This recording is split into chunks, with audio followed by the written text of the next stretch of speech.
មេឃនៅតំបន់មជ្ឈមបូព៌ាកំពុងប្រែជាខ្មៅងងឹតដោយសារយន្តហោះចម្បាំងបំបាំងកាយ F-35 ជាច្រើនគ្រឿងរបស់សហរដ្ឋអាមេរិកដែលកំពុងសម្រុកចូលទៅកាន់ទីតាំងយុទ្ធសាស្ត្រដើម្បីត្រៀមប្រយុទ្ធជាមួយអ៊ីរ៉ង់នេះមិនមែនគ្រាន់តែជាការសមយុទ្ធនោះទេប៉ុន្តែវាគឺជាការបញ្ជូនសារព្រមានចំពីលោក Donald Trump អំពីថ្ងៃអវសាននៃមេដឹកនាំផ្ដាច់ការអ៊ីរ៉ង់ខណៈដែលកងនាវាចម្បាំងកំពុងតែពង្រាយពេញផ្ទៃសមុទ្រ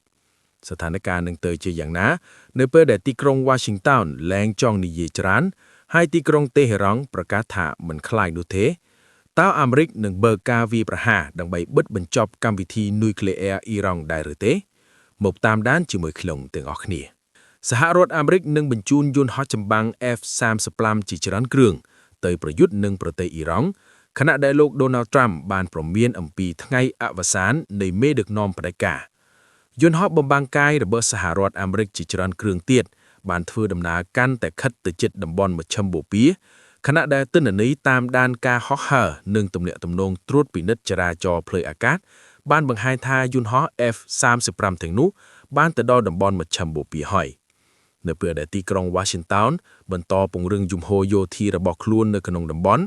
ការដាក់ពង្រាយនេះបានកើតឡើងស្របពេលដែលរដ្ឋបាលលោក Trump បានប្រមានថាខ្លួននឹងវាយប្រហារអ៊ីរ៉ង់ប្រសិនបើមិនមានកិច្ចព្រមព្រៀងណាមួយត្រូវបានធ្វើឡើងដើម្បីកំណត់កម្មវិធីនុយក្លេអ៊ែររបស់ទីក្រុងតេហេរ៉ង់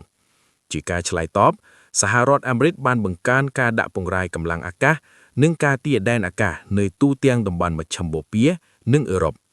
យន្តហោះចម្បាំងដែលទើបមកដល់ថ្មីនេះត្រូវបានបន្ថែមទៅលើយន្តហោះ F-35 ចំនួន6គ្រឿងផ្សេងទៀតមកពីអង្គភាពតែមួយដែលធ្លាប់បានផ្លាកទៅប្រទេសអេស្ប៉ាញបន្ទាប់ពីចាកចេញពីប៉ូតូរីកូកាលពីខែមុនអង្គភាពនេះមានជំនាញក្នុងការបំផ្លាញប្រព័ន្ធការពារដែនអាកាសរបស់សត្រូវហើយកាលពីដើមឆ្នាំនេះក៏បានចូលរួមក្នុងការប្រតិបត្តិការរបស់សហរដ្ឋអាមេរិកដើម្បីចាប់ខ្លួនអតីតប្រធានាធិបតីវេណេស៊ុយអេឡាលោក Nicolas Maduro ផងដែរយន្តហោះ F-35 ក៏ត្រូវបានប្រើប្រាស់កាលពីឆ្នាំមុនដើម្បីបំផ្លាញប្រព័ន្ធការពារដែនអាកាសអ៊ីរ៉ង់និងអំដំណើរយន្តហោះទម្លាក់គ្រាប់បែក B-2 Spirit ចំនួន2គ្រឿងនៅអំឡុងពេលប្រតិបត្តិការដែលកំណត់គោលដៅលើរោងចក្រនុយក្លេអ៊ែររបស់អ៊ីរ៉ង់នៅពេលនោះប្រធានាធិបតីលោក Donald Trump បាននិយាយថាសហរដ្ឋអាមេរិកបានបំផ្លាញទីតាំងនោះខណៈដែលអ្នកនាំពាក្យមន្ទីរបញ្ចក្របោនលោក Sean Parnell ក្រោយមកបាននិយាយថាការវាយប្រហារទាំងនេះបានធ្វើឲ្យកម្មវិធីនុយក្លេអ៊ែររបស់ពួកគេចុះខ្សោយពី1ទៅ2ឆ្នាំសូមជម្រាបថាយន្តហោះចម្បាំង F-35 របស់សហរដ្ឋអាមេរិកកំពុងប្រតិបត្តិការនៅក្នុងតំបន់នេះរួចទៅហើយហោះចេញពីនាវផ្ទុកយន្តហោះ USS Abraham Lincoln កាលពីថ្មីនេះយន្តហោះទាំងនោះបានបាញ់ទម្លាក់យន្តហោះគ្មានមនុស្សបើក drone របស់អ៊ីរ៉ង់មួយគ្រឿងដែលកំពុងហោះមកក្បែរ USS Abraham Lincoln នេះជាមួយគ្នានេះផងដែរលោក Trump បានបញ្ជាក់ជាចំហថាការផ្លាស់ប្ដូររបបដឹកនាំនៅប្រទេសអ៊ីរ៉ង់នៅពេលនេះគឺជារឿងល្អបំផុតនៅពេលនេះការថ្លែងដូចនេះរបស់ប្រធានាធិបតីអាមេរិកបានកើតឡើងបន្ទាប់ពីនាវផ្ទុកយន្តហោះសហរដ្ឋអាមេរិក USS Gerald R. Ford កំពុងធ្វើដំណើរឆ្ពោះទៅកាន់តំបន់សមុទ្រមេឌីទែរ៉ាណេនៃតំបន់មជ្ឈមបូព៌ាដែលគេមើលឃើញថាសហរដ្ឋអាមេរិកកំពុងបង្កើនវត្តមានកម្លាំងយោធាកាន់តែច្រើនឡើងចំពេលមានភាពតានតឹងកាន់តែខ្លាំងជាមួយអ៊ីរ៉ង់ការលើកឡើងរបស់លោក Donald Trump ក៏បានកើតឡើងបន្ទាប់ពីរូបលោកបានធ្វើទស្សនកិច្ចទៅសួរសុខទុក្ខកងទ័ពសហរដ្ឋអាមេរិកនៅរដ្ឋ Ohio នៅក្នុងការឆ្លើយតបទៅកាន់អ្នកសារព័ត៌មានអាមេរិកលោក Donald Trump បានបញ្ជាក់ថាការផ្លាស់ប្ដូររបបនៅអ៊ីរ៉ង់ហាក់ដូចជារឿងល្អបំផុតដែលអាចកើតឡើងប៉ុន្តែលោកមិនបានបង្ហាញច្បាស់ថានរណាដែលត្រូវជំនួសរដ្ឋាភិបាលនៃរបបនេះនៅឡើយទេដោយគ្រាន់តែបញ្ជាក់ថាមានមនុស្សផ្សេងទៀតអាចធ្វើបានសេចក្តីថ្លែងការណ៍នេះក៏ត្រូវបានគេមើលឃើញផងដែរថាគឺជាការរឹតបន្តឹងសារនយោបាយខណៈតែការចរចានុយក្លេអ៊ែរនៅមិនទាន់ឈានដល់លទ្ធផលច្បាស់លាស់លោកបានលើកឡើងថាការចរចាអស់រយៈពេលជាច្រើនទសវត្សរ៍មិនបាននាំមកនូវការកាត់បន្ថយអំពើហិង្សាឬការបាត់បង់ជីវិតនោះឡើយការប្រើប្រាស់វោហារសាស្ត្រដ៏មានទម្ងន់របស់លោកត្រូវបានគេមើលឃើញថាគឺជាការសម្ដៅលើផលវិបាកនៃសង្គ្រាមនិងការប៉ះទង្គិចគ្នាក្នុងតំបន់ដែលអាមេរិកពាក់ព័ន្ធអស់រយៈពេលយូរណាស់មកហើយ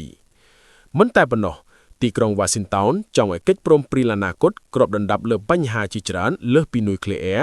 រួមមានទាំងមីស៊ីលផ្លោងការគាំទ្រក្រុមប្រដាប់អាវុធនៅក្នុងតំបន់និងសិទ្ធិមនុស្សនៅក្នុងប្រទេស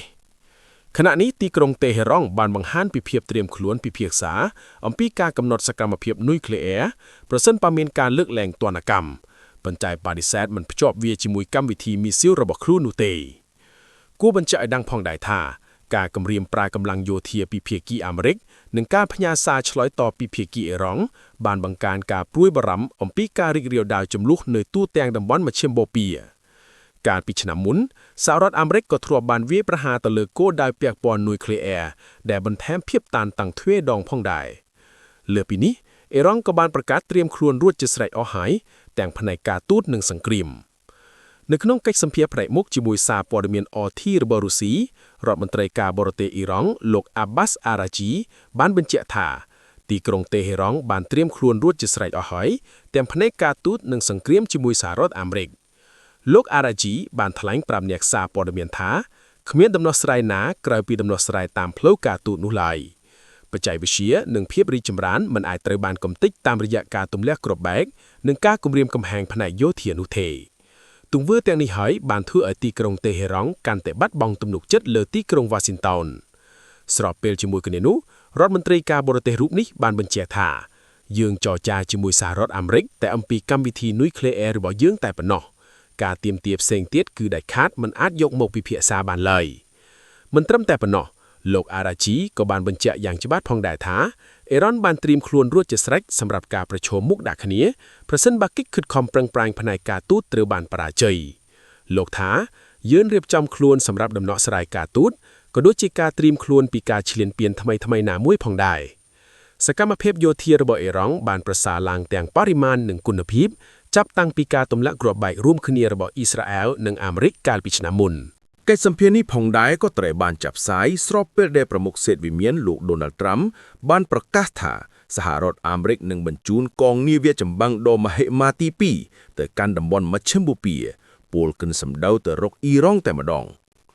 លោកប្រធានាធិបតីអាមេរិកបានប្រាប់សារព័ត៌មានថាយើងមានកងនាវាចម្បាំងមួយកំពុងធ្វើដំណើរទៅទីនោះហើយមួយទៀតក៏នឹងអាចទៅផងដែរ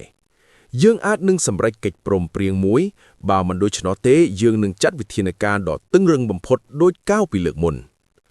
ទន្ទឹមនឹងនោះលោកក៏បានប្រៀបធៀបកងនាវានេះថាមានទំហំធំជាងកងនាវាដែលលោកធ្លាប់បានបញ្ជូនទៅកាន់ប្រទេសវេណេស៊ុយអេឡាកាលពីមុនទៅទៀតកងនាវានេះដឹកនាំដោយនាវា USS Abraham Lincoln រួមជាមួយនាវាចម្បាំងអំដំណើរជាច្រើនទៀតផងដែរគួររំលឹកឲ្យដឹងផងដែរថាកាលពីខែមុនសហរដ្ឋអាមេរិកបានបញ្ជូនកងនាវាចម្បាំងដ៏ធំមួយរួចទៅហើយឆ្ពោះទៅកាន់ប្រទេសអ៊ីរ៉ង់នោះគឺជានាវា USS Abraham Lincoln និងក្រុមនាវា Kearsarge ដែលធ្វើដំណើរឆ្ពោះទៅកាន់តំបន់នោះខណៈដែលនាវា USS Wasp ក៏កំពុងប្រតិបត្តិការនៅមហាសមុទ្រអាត្លង់ទិកផងដែរយ៉ាងណាក៏ដោយទីក្រុងតេហេរ៉ង់បានបោះសម្ដីថាការបង្កើតកម្លាំងយោធាដ៏ធំសម្បើមរបស់អាមេរិកនៅមជ្ឈិមបូព៌ាមិនបានធ្វើឲ្យអ៊ីរ៉ង់ខ្លាចសោះនោះឡើយ